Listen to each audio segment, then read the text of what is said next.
সাংগঠনিক যুব জমায়েত কর্মসূচি নিয়ে বৃহস্পতিবার বটতলা বাজার এলাকায় লিফলেট বিতরণ করে বাম যুব সংগঠন ডিওয়াইএফআই এবং টিওয়াইএফআই। পাশাপাশি অর্থ সংগ্রহ অভিযানও করে সংশ্লিষ্ট সংগঠনের কর্মীরা। দেশ, সংবিধান ও ধর্মনিরপেক্ষতার রক্ষা, শিক্ষার অধিকার ও কর্মসংস্থানের দাবিতে 14ই মার্চ যুব জমায়েতের ডাক দিয়েছে বিভিন্ন বাম যুব সংগঠন। বৃহস্পতিবার সংশ্লিষ্ট কর্মসূচিকে সফল করার লক্ষ্যে রাজধানীর বটতলা বাজার এলাকায় লিফলেট বিতরণ ও অর্থ সংগ্রহ অভিযান করে বাম যুব সংগঠন ডিওয়াইএফআই ও টিওয়াইএফআই। মূল্যবৃদ্ধি ও কর্মসংস্থানের মূল দাবিকে সামনে রেখে এই যুব জমায়েতের ডাক দেওয়া হয়েছে, জানায় বাম যুব সংগঠনের নেতৃত্ব। আগরতলা শহরে আমরা একটি যুব জমায়েত সংগঠিত করতে যাচ্ছি। নির্দিষ্ট দাবির ভিত্তিতেই এই সমাবেশ সংগঠিত হবে।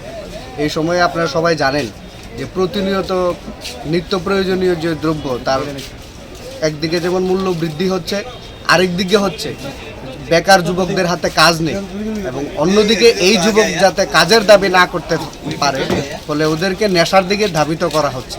ফলে এই নির্দিষ্ট দাবির ভিত্তিতেই আমরা আগরতলা শহরে আগামী 14ই মার্চ একটি যুব জমায়েত সংগঠিত করার প্রশ্নে আমরা এই বটতলা বাজারে বিভিন্ন মানুষের কাছে এবং পথ চলতে যারা ব্যবসায়ী মানুষ রয়েছেন তাদের কাছে আমরা যাচ্ছি। রাজধানী আগরতলায় 14 তারিখে যুব জমায়েত অনুষ্ঠিত হবে বলে জানিয়েছে এদিনের কর্মসূচিতে উপস্থিত থাকা বাম যুব সংগঠনের নেতারা।